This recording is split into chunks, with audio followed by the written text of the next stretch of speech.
The Prime Minister, who last week expelled 23 suspected Russian intelligence officers from Britain, used the EU Council meeting in Brussels to persuade other European leaders to take similar measures against Kremlin agents. She also used a speech at the summit to warn that the nerve agent attack in Salisbury was part of a pattern of Russian aggression against Europe and its near neighbors.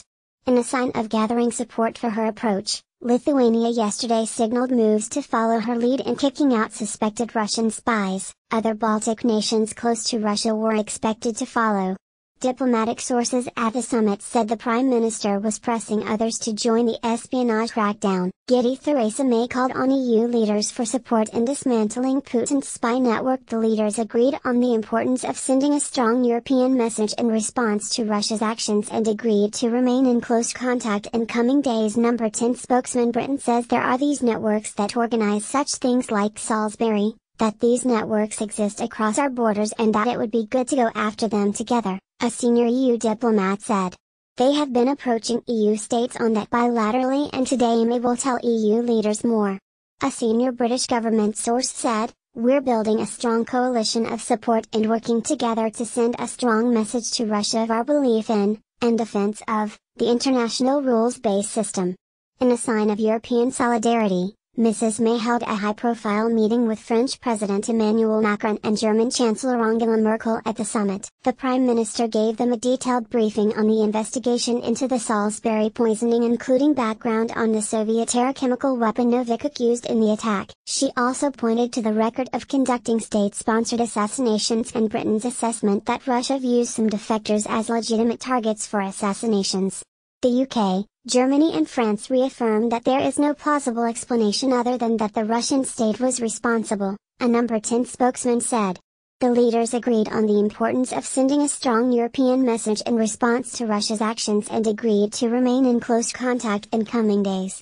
Other leaders, including the Dutch Premier Mark Rutte, emphasized the need for EU unity in the face of the Russian threats. Reuters' Theresa May met with other leaders at the EU Council meeting in Brussels, but some leaders, including Greek Premier Alexis Tsipras and Hungarian Premier Viktor Orban, were understood to be resisting Britain's call for President Putin's regime to be held responsible for the Salisbury outrage. On arrival at the summit, Mrs. May said, "Russia staged a brazen and reckless attack against the United Kingdom when it attempted the murder of 2 people on the streets of Salisbury. I'll be raising this issue with my counterparts today because it's clear that the Russian threat does not respect borders, and indeed the incident in Salisbury was part of a pattern of Russian aggression against Europe and its near neighbors, from the Western Balkans to the Middle East." Reuters' Theresa May gave leaders a detailed briefing on the investigation into the Salisbury poisoning along with other leaders at the summit. Mrs. May yesterday wore a white ribbon in memory of the victims of the Westminster terror attack a year ago and the bombings in Brussels by Islamist extremists a year earlier. She said, "Now, today obviously we also commemorate the anniversaries of terrorist attacks in Westminster and Brussels, and as we remember the victims of those attacks, I will once again be stressing the United Kingdom's unconditional commitment to the future security of Europe, and I believe that together we can work to ensure that we overcome the challenges that we all face." She added, "What I will be talking about today is not just what happened on the streets of Salisbury, but the fact that we do see this as part of a pattern of Russian aggression against Europe and its near neighbors, as I said, from the Western Balkans to the Middle East. This is a subject we have discussed before and I look forward to further discussions with my European colleagues, and I'm grateful for the solidarity and support they have shown the United Kingdom."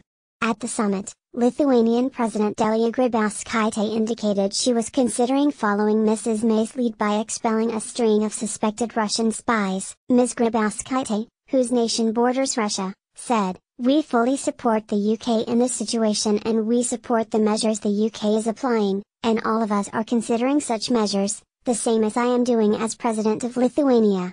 German Chancellor Angela Merkel said, "I have already assured Theresa May of my solidarity and our support. It is good that Great Britain has now given the substance to the chemical weapons authorities so it can be investigated." Federica Mogherini, the EU's foreign affairs chief, said, "We will obviously express our strongest possible solidarity with the UK after the attack in Salisbury."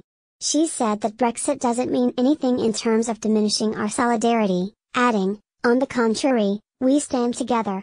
At the summit, European Commission President Jean-Claude Juncker sidestepped questions about his letter earlier this week congratulating Mr. Putin on winning re-election. Asked about the letter, he pointed out that Mrs. Merkel had also written to the Russian president. Reuters leaders agreed on the importance of sending a strong European message to Russia. "I wrote the same letter as Mrs. Merkel," said the European Commission president. Asked Mrs. Merkel.